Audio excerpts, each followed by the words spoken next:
Hi, and welcome to Bucco Banter on Herald-Standard.com. I'm your host, Rob Burchianti. With me, Jonathan Guth, sports writer for the Herald-Standard.com. We've been away a while. We've been on vacation. I'm fresh back from Virginia Beach. John was off the week before that, so last 2 weeks we haven't had a show, and I don't know, I think they've struggled in our absence here, John. Well, Rob, we are responsible for everything that's happened, obviously. I get blamed for a lot. Yeah, so it's just, I don't know, they kind of fallen off a little bit. That being said, they're still in this thing, which, as you told me when you came back, you figured out, well, it's done, you know. And let's just hope for a winning season, but they're still in it. Yep, they're in the wild card already, and they've fallen behind the Reds a bit, I guess. But yeah, about the wild card race. Well, the Braves are the top wild card team if it started today, and the Pirates are 3 games back of the Braves. But really, it's not. But there's 2 wild cards. There's 2 wild cards this year. They would be if it started now, they would be in the playoffs. But the Dodgers are on their heels, half game back. St. Louis a game and a half. Arizona is 5 back, and Mr. Schilling said that he believes they will come out of it. I think the teams to worry about are the Dodgers and the Cardinals, and that's just my opinion. I don't know how you feel about that. I think with the Braves' track record, even with I think that they'll probably get the spot. I would say the Braves are the top. Probably be the top team. It's the fight's going to be for the second spot. Yeah, and when you look back, you see the Dodgers and the Cardinals, and I'm sure a lot of people probably think those teams are a little better than the Pirates. I think those teams are more talented than the Pirates. But if you had to pin me down now, I'd say they're not going to make the playoffs. I think they're going to just get edged out. But I'll take the 81 wins and be happy, 82 wins, and be happy right now as long as they stay in the hunt. The good thing is, like, even if they don't make the playoffs, I think the fact that they can stay in the hunt and just stay in it until deep into September, I think that's a good sign for them, and a good to stay in the race will help them for next year and the year after that. I would agree. My thinking on that is, okay, say 85 wins, or I would say they're going to break 82. That's just, it seems like it's going to happen unless there's a complete meltdown. And I know that can happen with the Pirates, but I think they're going to break the streak, and I would agree with you. They're probably going to be edged out. However, if they only win 70 games next year, it's all for naught. Now, if they can win, I mean, we don't know that, of course. Time will tell. But if this is a stepping stone, then it's great. I mean, I would say it's a successful season if they don't make it. And, I don't think we should be popping any kind of champagne, but still, it's nice to break that schneid and be competitive. One good sign was that they did just recently have a 19-inning game, and I'm sure everyone remembers last year the fiasco with the umpire, Jerry Mills, a huge, horrible call that cost them the game against the Braves while I was on vacation last year, and it seemed like they fell apart.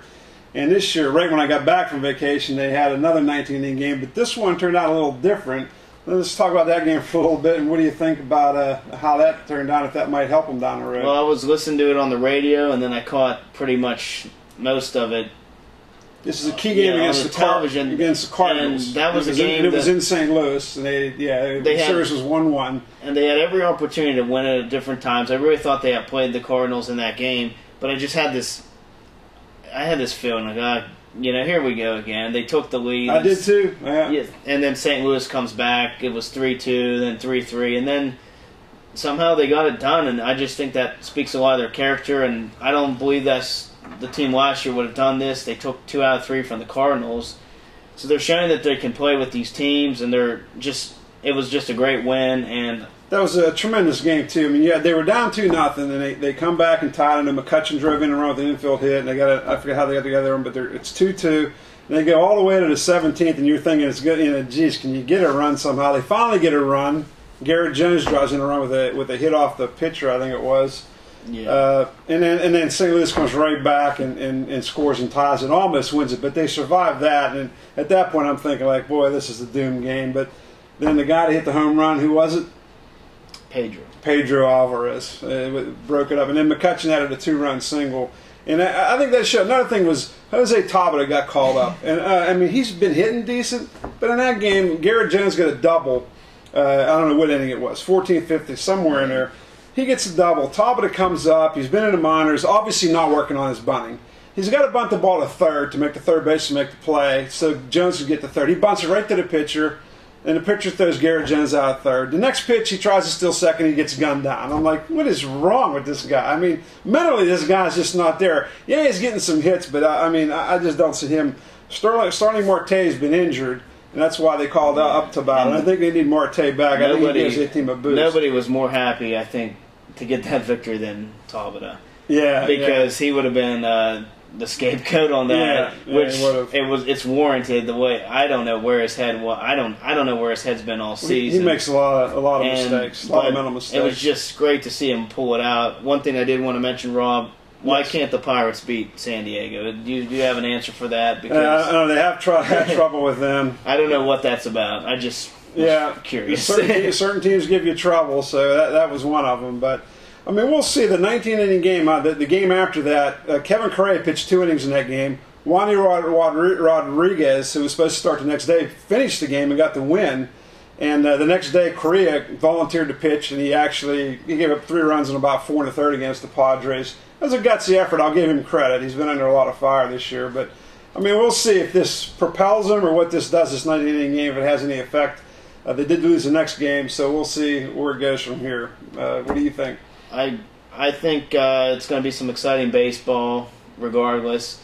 And it's nice to see that because I haven't seen that too many times in my life. Yep. So we'll see if they're still hanging in there a week from now. Until then, we'll talk to you next week on Bucco Banter.